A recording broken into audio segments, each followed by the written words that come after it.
If you had told me at the beginning of the year that John Wick Chapter 4 would only be my favorite movie of the year for 2 weeks, I'd tell you you're crazy. Hello, everyone, and welcome back. My name is James. I got the chance over the weekend to watch the new Ben Affleck movie Air. Ben Affleck and Matt Damon. Ben Affleck obviously directed this film. I'm about a week behind, but I'm just happy I got to be here and talk about it because I love this movie. Spoiler alert.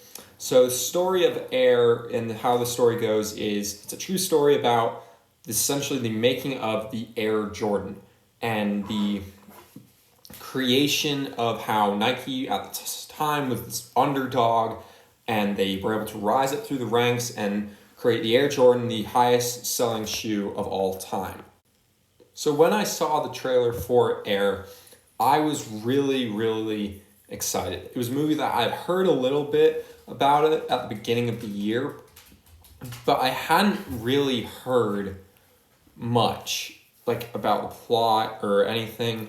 And so when the trailer came out just before the Super Bowl, I was really excited. And Ben Affleck, I've been waiting for him to kind of do another great movie since Argo, because Live by Night I didn't think was as bad as some people claimed, but it wasn't great, And so I was really excited for this, and that trailer was great. And so all my hopes were that this maybe be a standout of the year.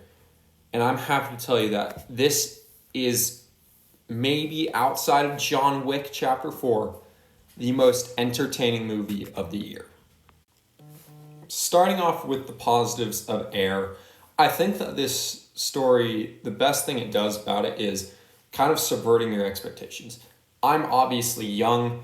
I'm getting out of high school sooner rather than later, but I'm young. And so I grew up in a world where Nike was always the highest selling shoe company out there. They were always on the top of the world. But this film does a really good job at putting your expectations in kind of the back burner, where it realizes no, if at one point in time they were maybe at best the third best shoe company, and even then they probably weren't. And so it does a really good job with that. There's scenes of the movie where, and then it uses your expectations against you, where there's scenes in the movie where it's they're talking about how, there's a scene where they're talking about how much they think the Air Jordans are going to make in total, and then above it does a text saying the Air Jordans made this much money in the first year of its production. And so it's very interesting the way they do that. Ben Affleck, I'm assuming that was a kind of creative decision from Ben Affleck, and I think that was the right decision. Ben Affleck has shown throughout his career as a director that he can do multiple different things. He can do really dark stuff with Gone Baby Gone. He can do kind of the action with Town, with the same drama. He can do the kind of biopic-ish and thriller side with Argo. He can do the slow-paced drama to an extent. I don't think with Live by Night, I don't think that he was in the right position with that film. I think that he ultimately was going through some stuff with Batman at that time in the DCEU. But as I said before, I don't think it's that bad. And in this film, he kind of takes a bit of that comedy that he had from Argo, where there's some funny moments in Argo, puts that in here. And in this, he's just able to tell a really cool, true story that's thrilling, but also very compelling and kind of lighthearted at the same time. Leading off of that, Ben Affleck directs the shit out of this movie. Ben Affleck is one of the best directors working today. Argo is great. Gone Baby Gone is great. The Town is one of my favorite action movies of all time. It is in my top 50 of all time action movies. And then this might be his most rewatchable movie, where I could easily go back to this and watch it. I'm a sports guy, I'm an athlete, and so kind of seeing the marketing side to sports is really interesting. And that's not something we get to see a lot about. I think I mentioned in the film, I think I mentioned that about Creed 3, There's a couple scenes in Creed 3 that I love where you could see kind of the marketing side of sports and with athletics. I thought that was really, really interesting. Moving on from there, I think that the film is really well paced. The film's about an hour and 50 minutes with end credits, and it's about an hour and 45 without. And it didn't need to be any longer, you know? A lot of the times there are movies nowadays that are 2.5 hours, some of them 3. We had a bunch of movies last year that were 3 hours. If this movie didn't need to be that long, I'm glad it wasn't. It's lightning quick. It moves on a really good pace, and there weren't too many times when I was watching it and I was like kind of getting bored. There was actually not a moment in the film where I was bored. I was always attached to the screen just because it's so interesting watching this story play out. The cast here are all great. You got Matt Damon, who's playing the protagonist, and essentially this guy who's trying to recruit people for Nike, and he's our lead here, and he's really good in the film. He's doing his dramatic thing, but Matt Damon's quite a funny guy, and so he's able to do both. You got, of course, Ben Affleck, who he's not as big a role in this film, but he's an important character. He's not in it much, but when he is, it really counts. I've always found that there's some guy that's shown in the trailer who essentially is playing a basketball coach. He's in like one scene. It's in a bar. Forgot his name, but he's great in the movie. And then you've just got a bunch of other actors. But the 3 standouts were Chris Tucker, Jason Bateman, and of course, Viola Davis. Those 3 are awesome in this movie. Chris Tucker is so funny, and he delivers lines in ways where if I had said it, it probably wouldn't have been funny. It's just how Chris Tucker says it with that voice that he has, and like how it feels like just ad-libbing, but so well. He's great in the movie. He's really funny. Jason Bateman, I would argue, is getting kind of slept on in this film. A lot of people are going towards giving like all the praise towards Chris Tucker and Viola Davis. Jason Bateman is great in this movie. Jason Bateman's always been a really funny guy, but he's also always been really dramatic. I haven't seen Ozark, so I can't say about what I think on that show. I've always wanted to, though, because he supposedly does a great dramatic role in that.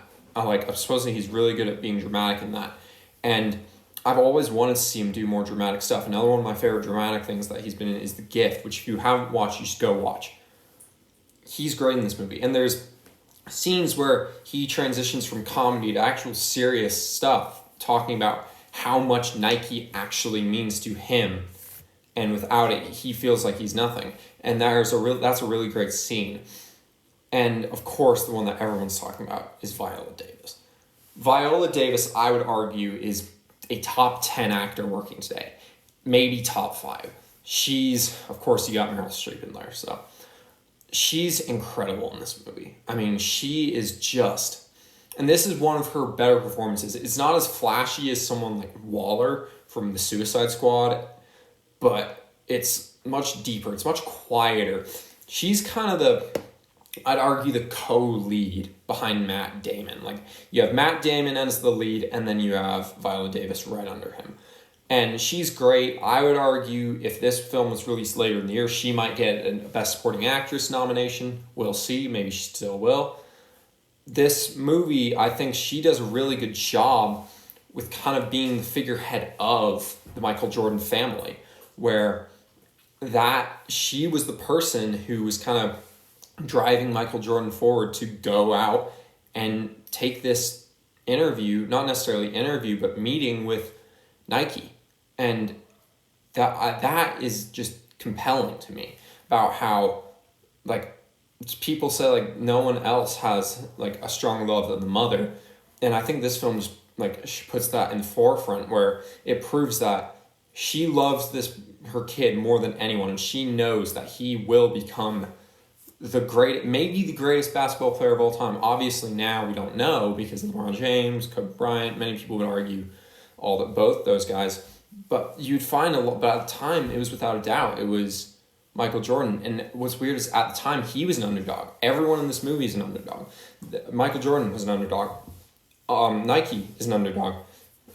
Matt Damon's character is an underdog. All of them are. And it's because of this decision that they were able to succeed. One quick note is I appreciate that they didn't show Michael Jordan in this movie. I appreciate that they didn't cast someone as him because, and Matt Damon has said this, and I mean, not Matt Damon, Ben Affleck has said this, and I completely agree. If they had cast someone as Michael Jordan, I don't think that you could separate the actual Michael Jordan from that actor. I don't think that would work because his face is too synonymous with everyone around the world. And my final positive for Air is that the script in this movie is really good. This film is almost entirely based on its script. And I'm a big proponent of screenwriters and screenplays and going out there and writing. This is a great script. I would not be shocked if this film gets Best Original Screenplay nomination later in the year, even though it's really early in the year. It's mainly dialogue driven, the majority of it is, and that's what makes it good. And because they have this great cast, they're able to keep it going and have great dialogue while also having great tension throughout the entire film where you know the outcome, but it's just nerve-wracking not knowing how they got there.